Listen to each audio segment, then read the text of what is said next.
All right, we're here with David Krane. And David, I have a question for you. Yeah. If there is one food that you think you would want to eat for the rest of your life, one single plant, what would it be?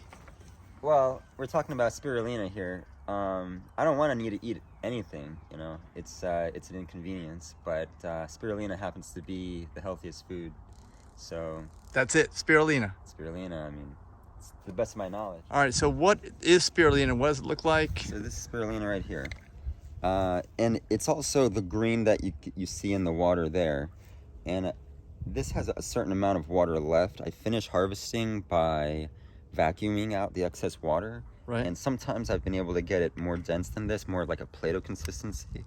And trying to get that to happen is an art among everything else that we're doing here. So the spirulina is a cyanobacteria, some say a blue-green algae. It's a microorganism that grows in these alkaline waters with a lot of minerals. And under the microscope, they're tiny spirals. They have been around for billions of years. So the And story goes. it's thick. I know I tried some that you gave me like a week or so ago Right, when we it's met. neutral tasting. Yeah, and what's amazing to me is that it's not super fatty. It looks like it would be, but it's not. Yeah. It tastes fine. Yeah, and It's it tastes really neutral. Yeah, well, people love that fat taste, but Yeah. people get too much fat. So this is like a great balance of everything. Turned out to be 20% when we got lab tested at the cherry farm in Uganda that I made. Yes. All right. Well, just looking at this stuff here, it doesn't look like regular plant farming to me. So what do people have to do to grow? Have a starter culture, which is like a seed. It's kind of like kombucha, where Yeah. you get an amount of microorganisms that you would then introduce to an environment that they can proliferate in.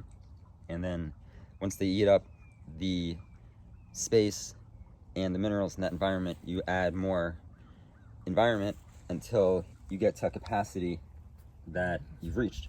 So I'm still able to build more ponds here, and I can explain the mineral recipe. All right. So that's it. Ponds. You have 4 different ponds here. That's what you have, right? And then Yeah. you're growing spirulina in each pond. It's waterproof, it looks like. So Yeah, exactly. So the liner is a geomembrane polyethylene, either high density or low density, and it's 20 mil, and you can get them from Amazon or elsewhere. And the frame is a 2x6, and that holds it in just fine. The ground can be slightly unlevel. You want at least 4 centimeters for light to go through of water, and I'm choosing 6 inches so that there's a little bit of temperature buffer both in the summer and in the winter. And also because there needs to be an agitator just like these that's also available on Temu. This needs to be clean, but it stirs everything up, and what that does is makes the spirulina filaments that would normally float to the top stay kind of in the homogeneous mix there. And so all the green here is caused by the chlorophyll in the spirulina, and then everything else is just salt, baking soda to raise the pH. It's actually at a pH that's so high at around, we can check it out, 10.3 or 10.5 to 11.3, which makes the spirulina the only organism that grows in there. So that's extremely convenient. And then to harvest it, I put a submerged pump in there. You can actually see it's over here, the harvest situation. Are you harvesting here? Yeah, so this is kind of interesting too, because when the rain came, because I cut this so short, it always kind of falls in there. So definitely, if you replicate this with the greenhouse film, give yourself enough of a margin so that it stays on the other side of the frame. You don't want any rain. This is a controlled environment. Yeah, ideally, the rain would be fine, except for that with so much rain, it'll overflow the pond. Yes. And then you're like, Don't want that. Yeah. So, to harvest, there's a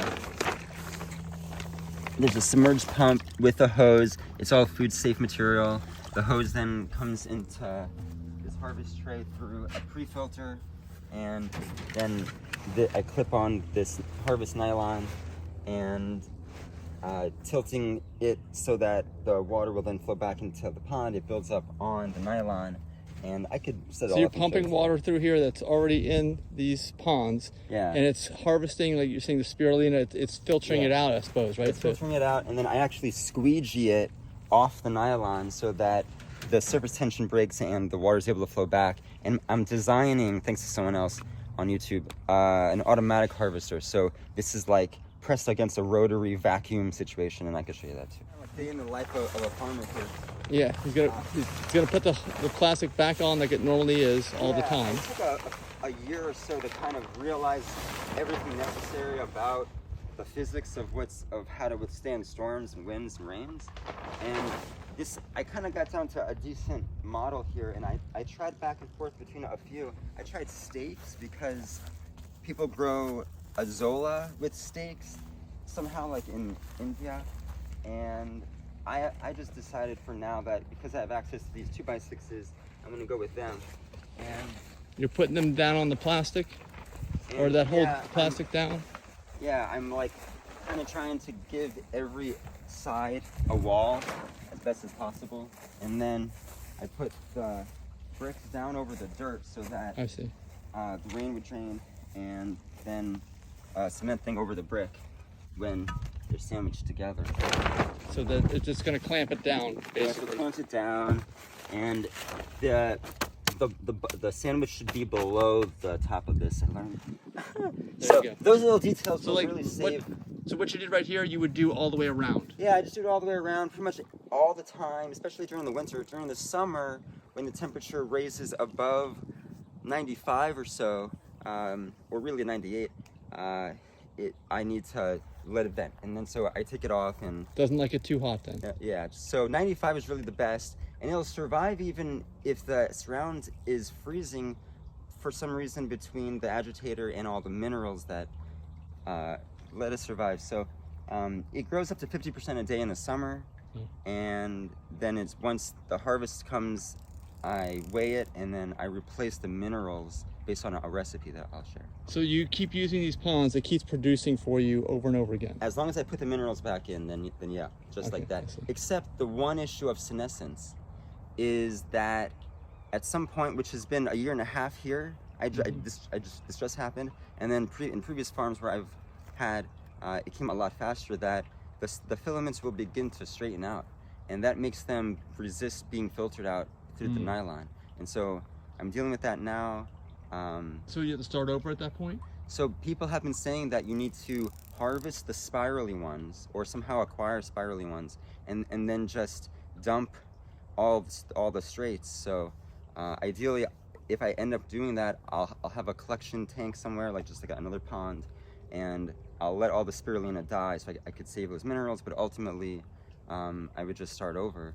But I'm trying to resist that by using a finer filter cloth. So normally I'm using 50 microns of the size of the holes in the weave, and that's still harvesting at this point. Just now, when I can show you the Buchner setup. We can go in there. All right, so this is a device you were just talking about. Yeah, pretty much like this with the nylon here too. So you might slightly notice that this nylon looks a bit whiter, even though it's newer. And that's because it's a finer weave. This is an 11 micron. And I began to use this just the other day after a year and a half here, because as you can see, there's green down there. All that green is because the spirulina began sucking down like for the first time just now. And I have been told by like Robert Henriksen, who wrote Earth Food Spirulina PDF, free PDF, that and others, that it'll start to straighten out, and then when they're straight, they'll slip through. So now that I'm using this, it's still kind of doing that, leaking a little bit, but for now it's catching. So and maybe even if I went to a smaller weave, then it'll catch even better. But the step goes like this.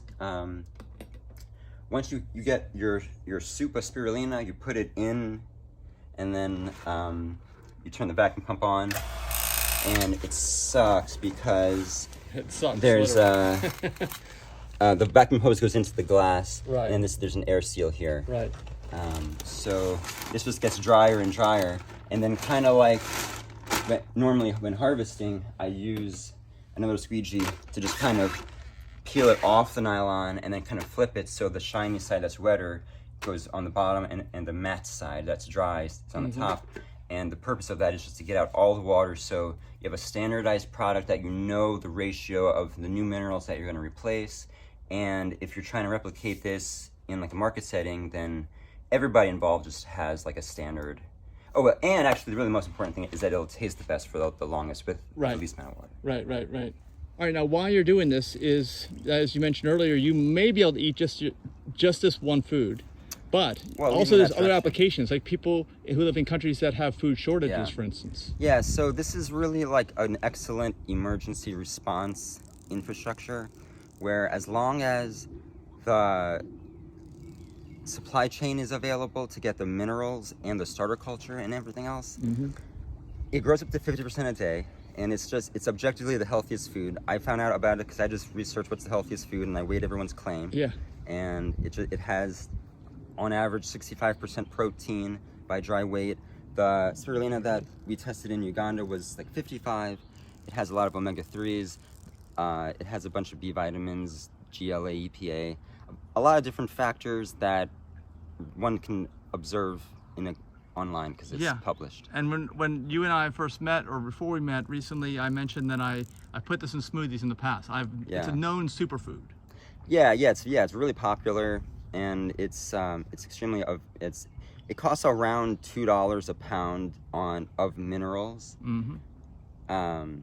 which I get from Odessa, Florida. There's like Seed World USA, and I'm sure there's like better deals for higher amounts.